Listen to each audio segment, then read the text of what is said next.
Opisyal nang idineklara ng Pag-asa ang pagtatapos ng La Niña sa bansa o ang labis na pag-ulan dahil sa mababang temperatura sa Dagat Pasipiko.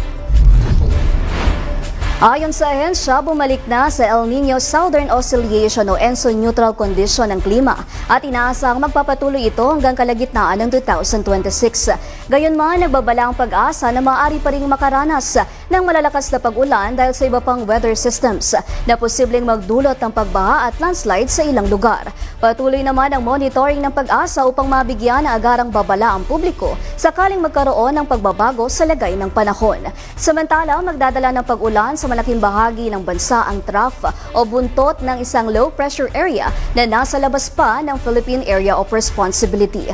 Huling namataan ng LPA nasa layong 1,315 kilometers silangan ng Eastern Visayas bandang alas 2 ng madaling araw kanina. Ayon sa Pag-asa, may mataas na tsansa itong maging ganap na tropical cyclone sa loob ng susunod na 24 oras.